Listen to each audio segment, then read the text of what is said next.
Selamat sore semuanya. Selamat sore dan selamat datang di webinar mengenal metodologi dalam data science, yaitu CRISP DM. Bersama saya Salsabila Riyadi Eka Putri, peserta SIB Dokter Mekanik Cycle 4.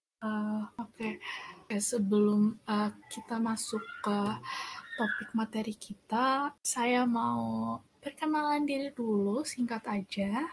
Jadi nama saya Salsabila Riyadi Eka Putri, dan saya merupakan peserta SIB di Dokter Mekanik. Saya sekarang merupakan mahasiswa semester 6 di UPN Veteran Yogyakarta, dan saya mahasiswa jurusan Informatika, Program Studi Sistem Informasi.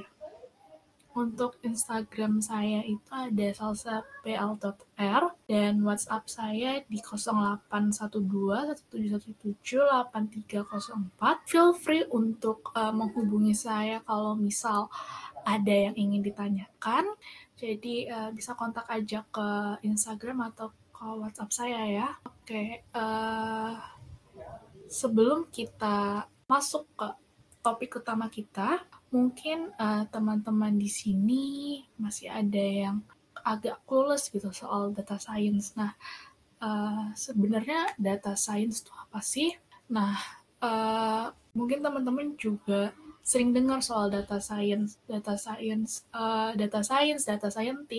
dan kebetulan emang lagi nge-hype juga akhir-akhir ini data science itu, dan banyak platform nih yang ngasih informasi kalau misal kerja jadi data scientist itu gajinya tinggi loh, penghasilannya tinggi loh, dan ya mungkin teman-teman juga masih ada yang belum ngeh banget, jadi mungkin bisa saya kasih tahu dulu kali ya, data science itu sebenarnya apa sih? Nah, data science ini adalah ilmu yang menggabungkan sebuah kemahiran di bidang ilmu tertentu dengan keahlian pemrograman, matematika, dan statistika.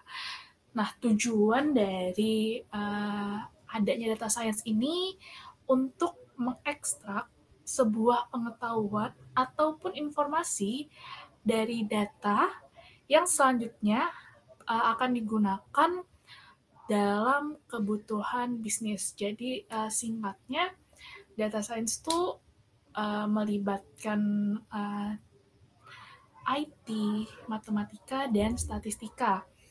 Dan ngapain sih data science itu? Nah, dalam data science ini kita mengolah data mentah ataupun apapun kita olah sehingga nantinya akan menghasilkan insight atau informasi yang dibutuhkan oleh sebuah bisnis.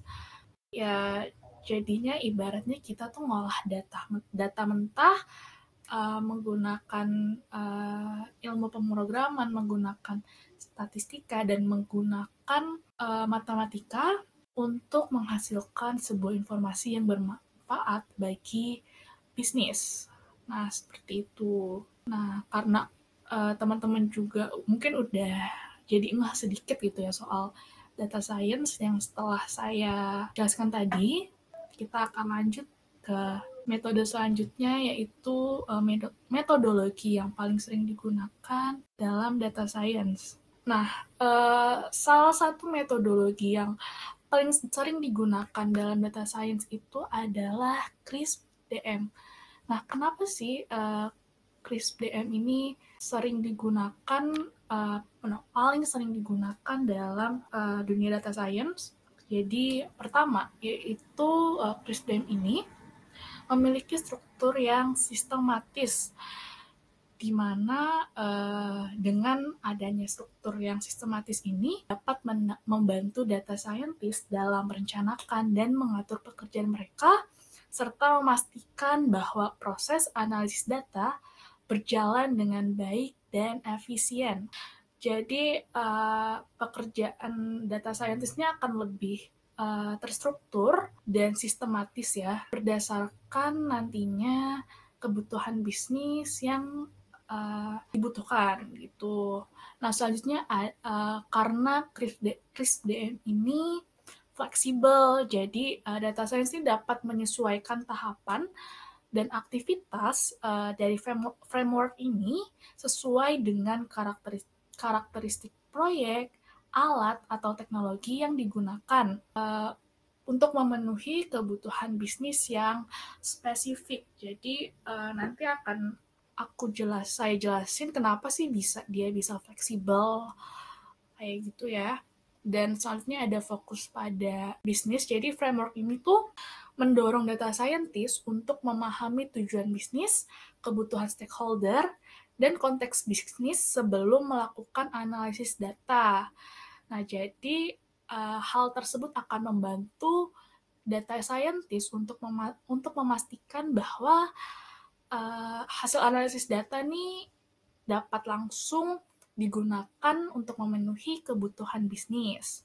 Lalu framework ini tuh siklusnya iteratif, jadi dengan siklus yang iteratif atau yang bisa dilakukan secara berulang, mengulangi tahap-tahapnya, itu akan memungkinkan peningkatan berkelanjutan dalam analisis data, memungkinkan penyesuaian dan perbaikan berdasarkan hasil evaluasi dan feedback. Jadi data scientist nih bisa melakukan bisa merevisi lagi hasilnya berdasarkan kekurangan.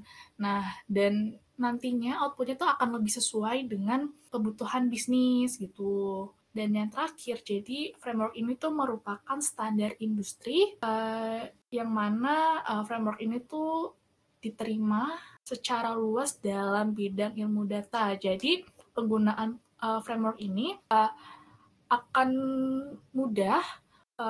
lebih mudah dalam mengkomunikasikan antara data scientist dengan pihak lain dalam bisnis itu, karena memang framework ini tuh digunakan sebagai standar industri. Jadi semua pihak yang terlibat tuh pasti ngerti soal framework ini. Jadi data scientist tuh nggak perlu repot-repot menerjemahkan ke dalam bahasa yang universal, karena memang ini tuh udah standar industri. Nah, itu sih alasan kenapa CRISP-DM menjadi framework yang paling umum digunakan di antara data scientist. Nah, oke.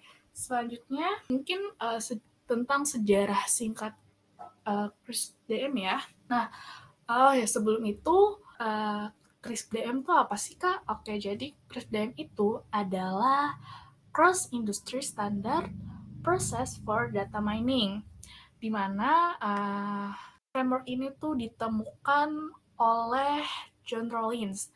Siapa sih John Rollins itu? Nah, John Rollins ini adalah senior data scientist di International Business Machine Corporation, dan framework itu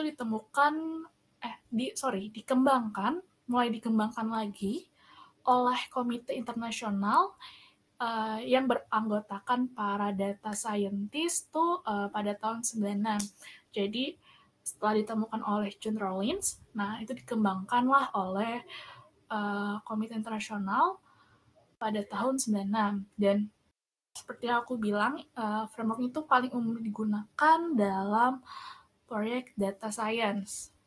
Oke, mungkin kita lanjut kali ya ke siklus yang ada di CRISP-DM ini. Nah, oke, jadi yang pertama tuh ada business understanding, lalu ada analytic approach, lalu ada data requirement, ada data collection, data understanding, data preparation, modeling, evaluation, deployment, dan feedback. Jadi tadi kan sebelumnya saya sebutkan kalau CRISP-DM ini digunakan karena siklusnya iteratif dan dia tuh fleksibel sesuai dengan kebutuhan bisnis. Jadi Kenapa sih dibilang iteratif? Karena nih, kan ada tahap pemrosesan data, yaitu di data requirement, data collection, data understanding, dan data preparation. Nah, pada tahap pemrosesan data ini bisa dilakukan bisa dilakukan kayak jadi data scientist tuh bisa balik ke proses pemrosesan data di proses apapun itu ya.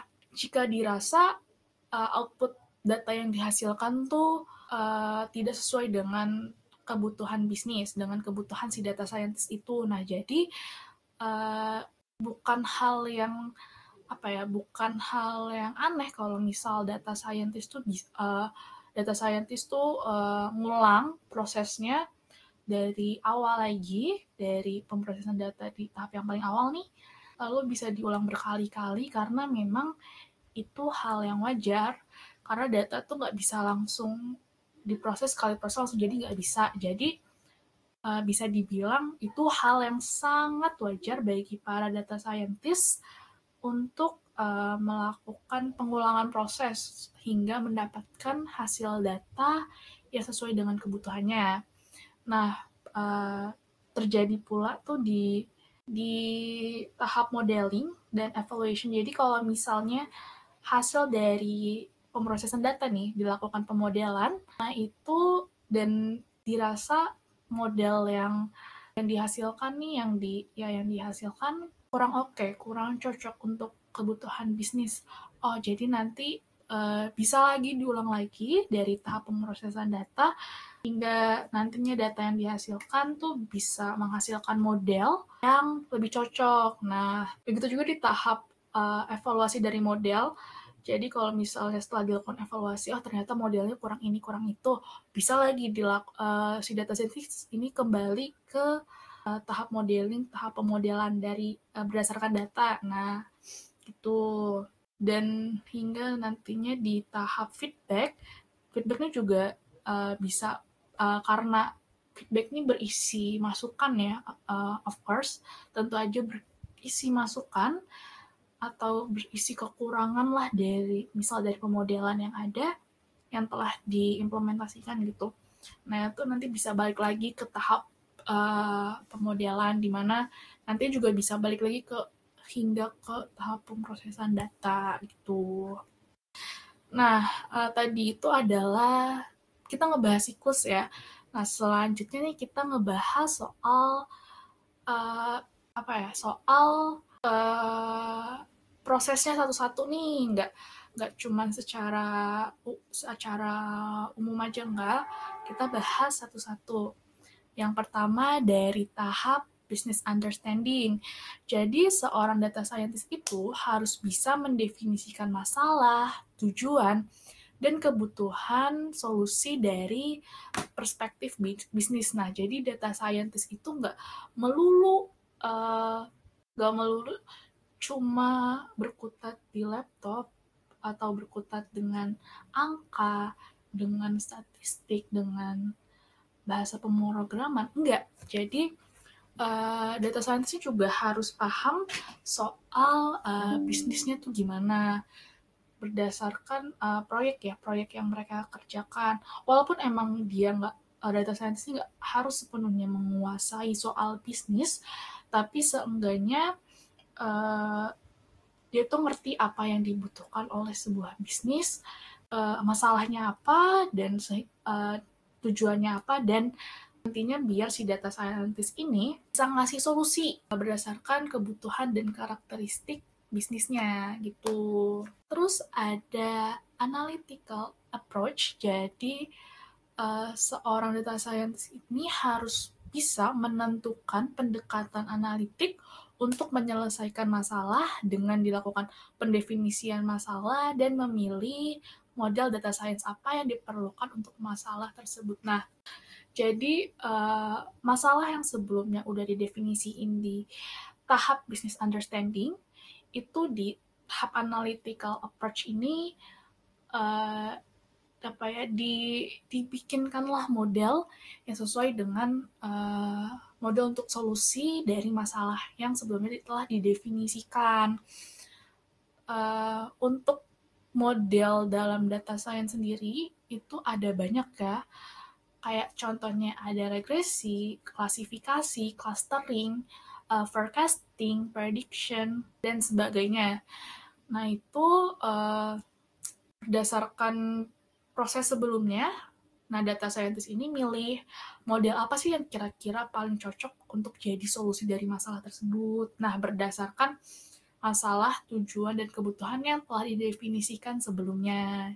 Dan masing-masing model tuh punya karakteristiknya sendiri, jadi emang harus disesuaikan banget dengan proyeknya nih, dengan proyek atau dengan bisnisnya gitu. Selanjutnya ada data requirement. Jadi data scientist tuh menentukan data apa saja yang dibutuhkan agar permasalahan dapat terjawab. Jadi misal data scientist nih butuh data nama, tanggal lahir, alamat dari penduduk Jogja. Nah, jadi ya udah dikumpulkanlah. Jadi bukan dikumpulkan, didefinisikanlah data itu jadi data nama, data tanggal, dan data alamat dari penduduk kota Jogja gitu. Sebenarnya ya data yang dibutuhkan tuh apa sih, jadi data scientist ini mendefinisikan apa aja data yang dibutuhkan untuk menjawab permasalahan. Nah, selanjutnya ke data collection. Jadi tuh data scientist mengidentifikasi dan mengumpulkan data yang relevan berdasarkan domain masalah. Nah, jadi berdasarkan data-data yang udah dikumpulin sebelumnya, yang udah didefinisikan sebelumnya, kayak tadi tuh nama, tanggal lahir, alamat. Nah, itu di data collection ini mulailah dikumpulin nama-namanya siapa aja, tanggal lahirnya kapan, dan alamatnya di mana. Nah, itu mulailah dikumpulkan di tahap data collection. Nah, ya, kayak yang saya bilang sebelumnya, untuk di tahap pemrosesan data ini, hal yang umum sekali kalau dilakukan yang namanya ada kesalahan-kesalahan pada data, jadi harus diulang lagi prosesnya dari awal. Nah, itu umum banget. Nah, di sini proses iteratifnya tuh mulai terjadi gitu. Selanjutnya ada data understanding, di mana data scientist ini mempelajari data dan melihat kualitas data yang telah dimiliki. Apakah sudah cukup baik untuk proses modeling atau belum, dengan menggunakan statistik deskriptif dan teknik visualisasi.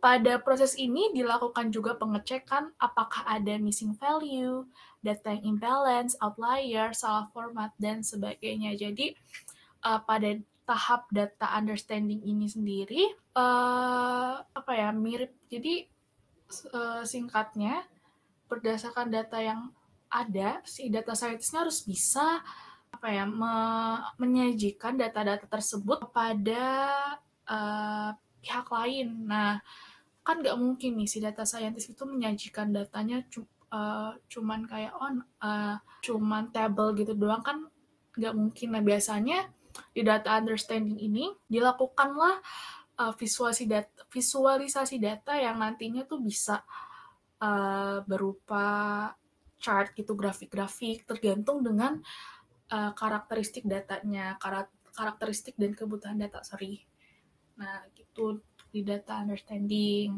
Nah, selanjutnya adalah ke data preparation. Jadi, data scientist ini di tahap ini membangun dataset yang akan digunakan dalam tahap pemodelan.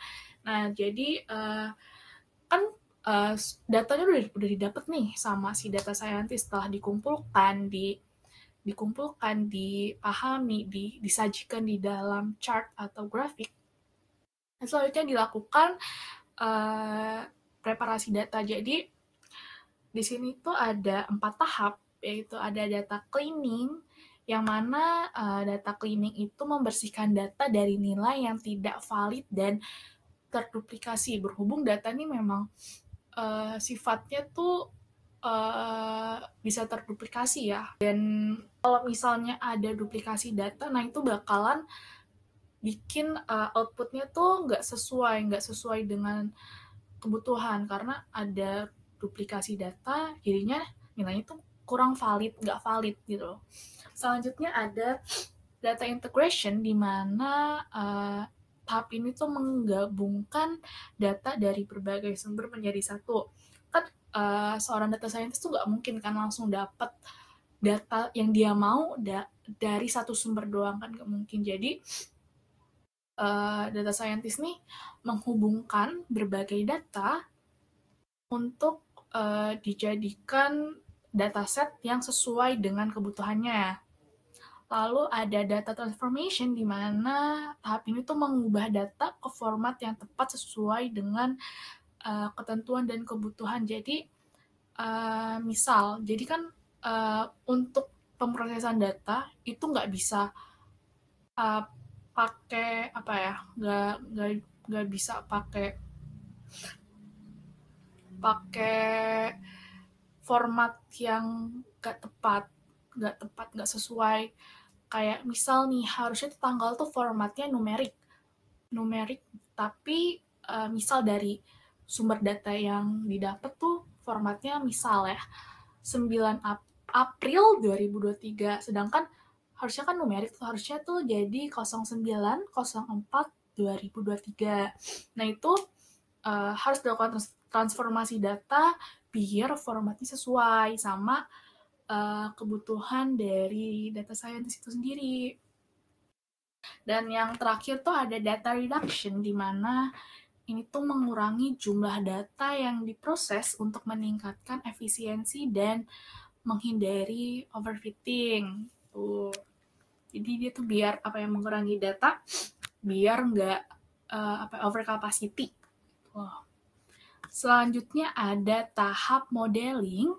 Nah, jadi di tahap modeling ini, data scientist membuat dan mengembangkan model untuk menjawab permasalahan dengan model deskriptif atau prediktif. Nah, ini sebenarnya mirip ya dengan analytic approach-nya. Tapi kan kalau analytic approach tuh